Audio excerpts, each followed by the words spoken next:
Hey, what's up, guys? This is Brian from Whisper Status 74, and this video is on grain in 4K Blu-rays or even in streaming. And I've covered this topic before on specific Blu-rays or older 1080p transfers.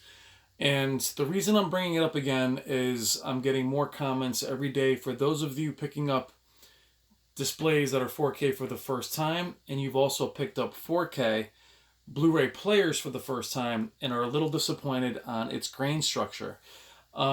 Certain films that you see streamed, whether it's the Disney, not Disney, or Marvel, I should say, Daredevil, those Jessica Jones, things of that nature, you're seeing a grain structure in there, and you're kind of puzzled why, as they're newer films.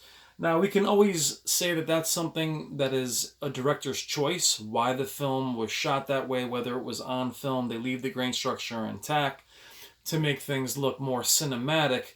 But some of you are confused and very disappointed because you're expecting 4 times the resolution and you're expecting some clarity. So what I wanted to do really quickly is I wanted to read you guys an article, which is weird, but it is very it explains this actually, especially with older films that I thought you guys might find very interesting. And I've also have referenced this article before, and I thought it would be the author just says it very well here. And this author had written this on September 11th, 2016. The reference model that he was using was a Samsung KS9000, which was newly released at the time. And the reason they wrote this article was basically talking about testing 4K Blu-ray as the format was, starting to really kick off, and the mixed results they were getting, or the mixed reviews they were getting from the audience. And I thought that this article explains it very well and explains how I actually feel about it, and why some of us that are videophiles love and dislike the format, as we saw an enhancement of the existing grain structure that we saw on 1080p Blu-rays. So this video is really more for older films you're seeing on 4K and explaining why you might see an enhanced grain structure on those films. Now, why does this matter? Why would I want to cover this? Well, myself personally, I know I'm not alone. I look to double dip, meaning that every format that I have come across, starting with home video in terms of VHS, Laserdisc, DVD, HD DVD, Blu-ray, one of the joys, even though it's a bit arduous, is to double dip, is to see my favorite films on the next format. My favorite film of all time is the one you're seeing on screen, which is Jaws. And I literally waited probably 4 or 5 years into Blu-ray's life to actually get the version of Jaws that I always wanted. And obviously with the 4K format, and being that this is a larger display, I would really look forward to the release of this film. I'm also getting Christine, which is one of my favorite horror films that's showing up here in a few days. Even though I said I wasn't going to be purchasing a lot of older films, this one was reviewed very well. However, I'm expecting it to have probably a stronger grain structure than the Blu-ray version that I already have. Meaning that we should pick and choose what films that we decide to purchase as far as our older favorites, especially those grainy older films that were shot on actual film stock. So, that said, this is the article. The article is on Nerdvana. That came out in 2011. And the person writing it, let me find his name. Where did it go? Oh, I don't have his name here. Hold on 1 second. His name is Michael FETT. And this is the article here. Against the grain, classic films can hit a wall with 4K UHD upgrades. Guest Michael FETT. So I'm going to read his article, and I'll give him credit in the video. And I'll get to the middle of it. The first major film from the past to test the new HDR technology is upon us. And this was back when Ghostbusters was released on 4K. Ghostbusters is the first major film of the 80s to get the upgraded treatment to 4K Blu-ray discs.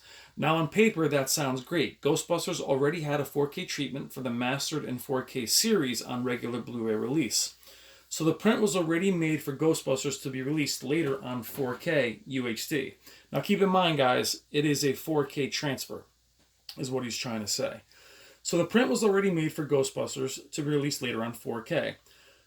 Yet, can a film shot in the 80s really benefit that much from a treatment that now gives us 4 times the pixels, in a sense, enhancing the film 4 times as much as before? Now, he talks about having a party with a bunch of other reviewers and setting up a Samsung KS9000 to see how they do. He says the answer was mixed with the viewing party, but there was some general agreement on some thoughts. There is no question, this is important, there is no question that the release provided the best colors, sharpness, and details ever seen for a Ghostbusters release. He's talking about Ghostbusters. Ghostbusters release, especially when special effects are on the screen. However, there is another effect that the average viewer may not understand, or even the most seasoned videoholic with a complete understanding of film, that can lead to some debate: the enhancement of grain in the picture. The grain in the picture is natural and supposed to be there. In the case of the Ghostbusters release, the grain enhanced to the point where at times, especially in bright sequences, the grain acted like a layer of dust. This is how a lot of you feel when you see these older films. I questioned that layer so much that I had to pull out the regular Blu-ray release. Sure, the movie was extremely grainy on that release, but nowhere near as much as the 4K UHD release that left some mixed emotions in the room. Now, a lot of you guys have felt that way, and even some reviewers have gone back in to make sure that they had the right disc in. I definitely did that with the Blu-ray, 4K Blu-ray version of Underworld and The Mummy. Now back to the article. It left some mixed emotions in the room. Some of the videoholics were loving this release, and some were disappointed. Those who love this release think that more grain, the better, because the grain is supposed to be there. Those who were disappointed were liking some aspects of the upgrade, but felt the 4K over the enhanced grain, despite some visual upgrades, felt the enhancement of grain took away from the filming experience, or the viewing experience. Now this is how I feel, and he echoes this, or I echo how he feels. I know for myself, I lean towards those people who are disappointed with mixed emotions. On one hand, I felt the over-enhanced grain took away from the viewing experience, but on the other hand, I was relieved that I have finally found a format to where I no longer need to upgrade most of my older films from the 90s and further back. The Blu-ray, in most instances, will provide the best picture you will be able to see, with some minor exceptions. Those exceptions are when a format that comes out that will not compress the sound and audio, or in video.